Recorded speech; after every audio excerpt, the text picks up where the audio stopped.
시간이 되었습니다. 다 같이 사도신경으로 신앙 고백하시며 2025년 9월 10일 수요일 새벽 기도에 함께 시작하겠습니다.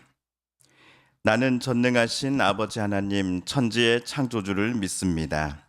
나는 그의 유일하신 아들 우리 주 예수 그리스도를 믿습니다.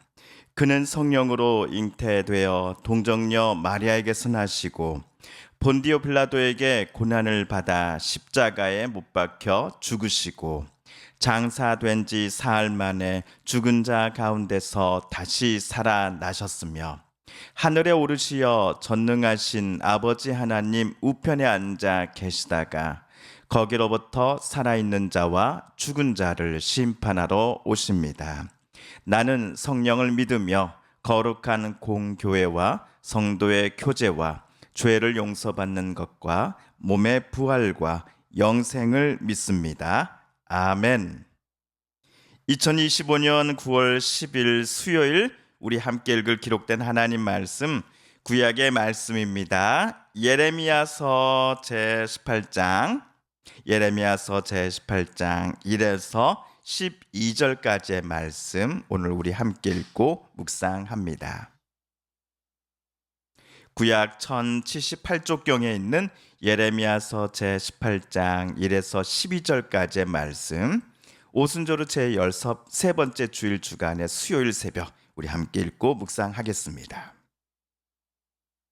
여호와께로부터 예레미야에게 임한 말씀에 이르시되 너는 일어나 토기장이의 집으로 내려가라. 내가 거기에서 내 말을 내게 들려주리라 하시기로 내가 토기장의 집으로 내려가서 본즉 그가 농로로 일을 하는데 진흙으로 만든 그릇이 토기장이의 손에서 터짐에 그가 그것으로 자기 의견에 좋은 대로 다른 그릇을 만들더라. 그때 여호와의 말씀이 내게 임하니라. 이르시되 여호와의 말씀이니라. 이스라엘 족속아, 이 토기장이가 하는 것 같이 내가 능히 너희에게 행하지 못하겠느냐. 이스라엘 족속아, 진흙이 토기장이의 손에 있음같이 너희가 내 손에 있느니라. 내가 어느 민족이나 국가를 뽑거나 부수거나 멸하려 할 때에 만일 내가 말한 그 민족이 그의 악에서 돌이키면 내가 그에게 내리기로 생각하였던 재앙에 대하여 뜻을 돌이키겠고 내가 어느 민족이나 국가를 건설하거나 심으려 할 때에 만일 그들이 나 보기에 악한 것을 행하여 내 목소리를 청종하지 아니하면 내가 그에게 유익하게 하리라고 한 복에 대하여 뜻을 돌이키리라. 그러므로 이제 너는 유다 사람들과 예루살렘 주민들에게 말하여 이르기를 여호와의 말씀에 보라, 내가 너희에게 재앙을 내리며 계책을 세워 너희를 치려 하노니 너희는 각기 악한 길에서 돌이키며 너희의 길과 행위를 아름답게 하라 하셨다 하라. 그러나 그들이 말하기를 이는 헛되니 우리는 우리의 계획대로 행하며 우리는 각기 악한 마음이 완악한 대로 행하리라 하느니라. 아멘.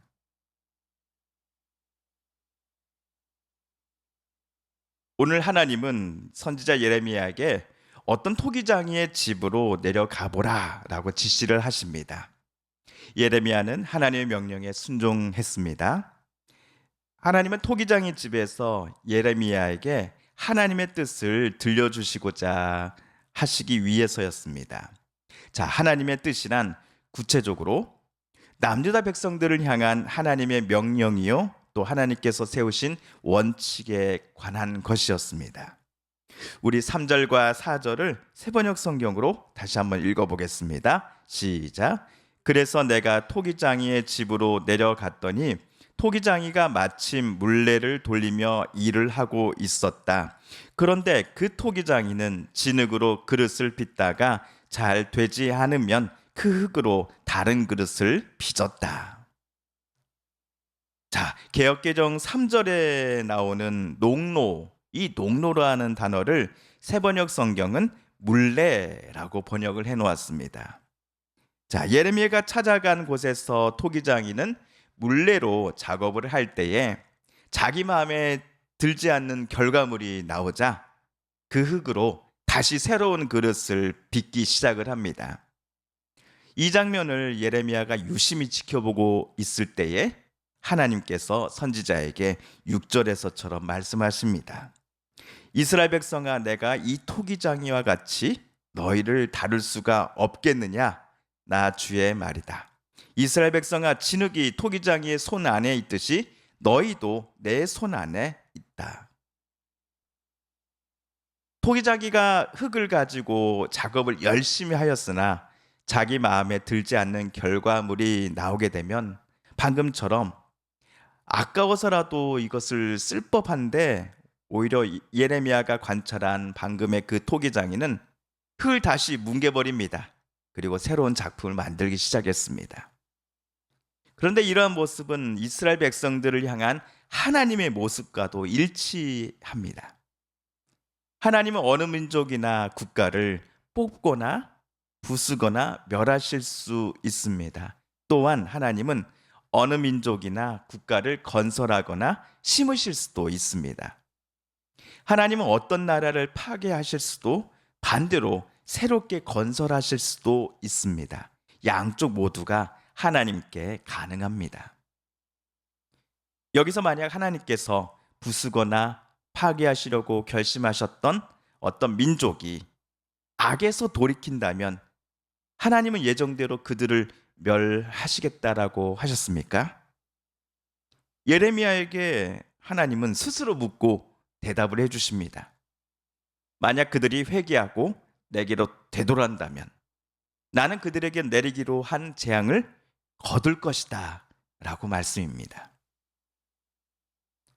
반대로 하나님께서 굳게 세우고자 마음먹으셨던 국가 또는 민족이 하나님 보시기에 악을 행하는 경우는 어떻습니까? 그 국가가 악행을 여러 차례 경고해도 불구하고 멈추지 않는다면 그때도 하나님은 이 민족을 단단히 붙잡아 주시겠다라고 하는 처음의 계획을 그대로 진행하시겠다라고 약속하셨습니까? 아닙니다. 오늘 우리 하나님의 말씀이 적힌 10절을 우리 함께 읽어보겠습니다. 시작. 그 백성이 나의 말을 순종하지 않고 내가 보기에 악한 일을 하기만 하면 나는 그들에게 내리기로 약속한 복을 거둔다. 너무나 악한 백성이어서 하나님께서 멸하시려고 마음먹었던 민족이었다라고 할지라도 그들이 만약 회개하면 하나님은 그들을 따뜻한 품으로 안아주실 것입니다. 반대로 하나님께서 너무나 아끼시고 사랑하시는 백성이라고 할지라도 정작 하나님의 뜻을 따르지 않고 하나님의 바람과는 정반대로 살면서 악을 일삼는다면 하나님은 그들을 반드시 치신다라는 것이 하나님의 뜻입니다. 이처럼 하나님의 뜻은 단순하면서도 오늘 말씀을 묵상하는 저와 여러분으로 하여금 두려움으로 떨게 만드는 말씀이기도 합니다. 저 여러분은 하나님을 믿고 예수님을 주님으로 고백하며 성령의 인도하심 속에서 주님 닮아가고 하나님 나라를 소망하며 살겠다라고 다짐한 사람임에 틀림없습니다. 그러나 하나님 앞에서 우리는 결단과 다짐만으로만 만족해서는 안 될 것입니다. 충분하다라고 생각해서도 안 될 것입니다. 오늘 또 그리고 내일 또 우리들은 그리스도인이요 하나님의 자녀요 또 성령의 사람으로서 늘 하나님의 뜻을 알고자 하며 하나님께서 저와 여러분의 삶을 이끄시는 것에 대한 신뢰를 갖고 살아야 하기 때문입니다. 또한 우리의 욕심과 욕망이 아니라 저와 여러분의 속사람이 온전히 하나님의 마음과 또 성령의 임재, 하나님의 임재로 가득 채워져 있어야 하기 때문입니다. 자, 그렇다면 오늘 토기장이 비유를 통해 예레미야가 하나님의 말씀을 들고서 전해야 할 남유다 백성들의 삶은 어떠했을까요? 11절 12절에 그 답이 나와 있습니다. 함께 읽어볼까요? 그러므로 너는 이제 유다 사람과 예루살렘 주민에 전하여라. 나 주가 말한다. 내가 너희에게 내릴 재앙을 마련하고 있으며 너희를 칠 계획도 세우고 있다. 그러므로 너희는 어서 각기 자신의 사악한 길에서 돌이키고 너희의 행동과 행실을 고쳐라. 내가 이렇게 말하면 그들은 이르기를 그럴 필요 없다. 우리는 우리 생각대로 살아가겠다.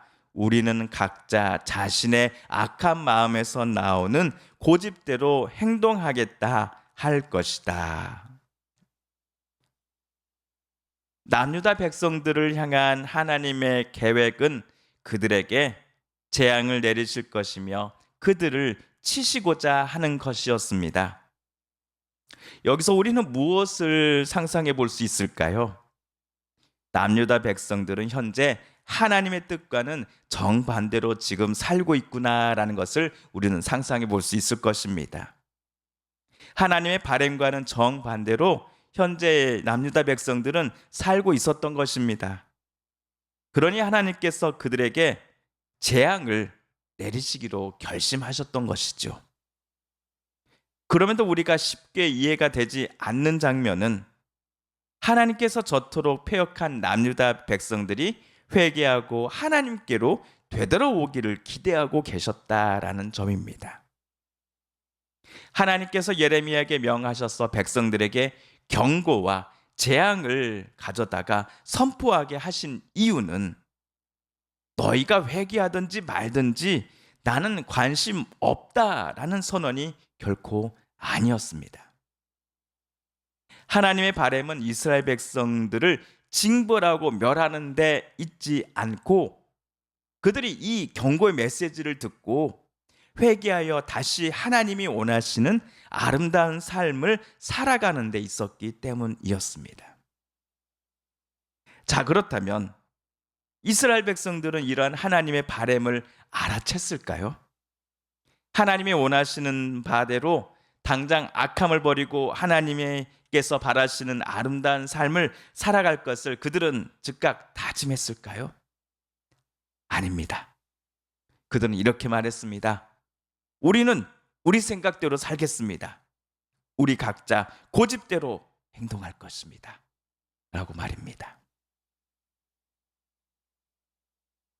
성도 여러분, 우리는 절대로 이스라엘 백성들의 모습을 따라가서는 안 될 것입니다. 하나님은 어떻게 해서든지 자기 백성들에게 복을 주시고 은혜 내려주시기를 원하시는데 남유다 백성들은 하나님의 마음을 얼마나 선케했고 하나님의 마음에 상처를 냈습니까? 하나님께서 충만한 은혜로 복으로 그들에게 채워주시고자 하는데 이러한 복을 남유다 백성들은 필요 없다 하면서 어리석게도 스스로 걷어차 버렸습니다. 하지만 저와 여러분은 하나님이 원하시는 뜻이 무엇인지를 늘 알고자 하며 그 뜻대로 오늘도 내일도 우리 살아가야 할 것입니다. 하나님의 마음을 기쁘게 해드리는, 시원케 해드리는 오늘 우리가 되어야 할 것입니다. 우리의 고집이 아니라 하나님께서 오늘 우리들의 삶을 아름답고 선하게 빚어가 주실 것을 기대하며 오늘 또 하나님과 늘 동행하며 살아가는 우리 되어야 할 것입니다. 주님께서 가르쳐 주신 기도를 드리며 오순절후 제13번째 주일 주간의 수요일 새벽 말씀 묵상을 모두 마칩니다. 하늘에 계신 우리 아버지, 아버지의 이름을 거룩하게 하시며 아버지의 나라가 오게 하시며 아버지의 뜻이 하늘에서와 같이 땅에서도 이루어지게 하소서. 오늘 우리에게 일용할 양식을 주시고 우리가 우리에게 잘못한 사람을 용서하여 준 것 같이 우리 죄를 용서하여 주시고 우리를 시험에 빠지지 않게 하시고 악에서 구하소서. 나라와 권능과 영광이 영원히 아버지의 것입니다. 아멘. 우리 함께 개인기도 시간 갖겠습니다.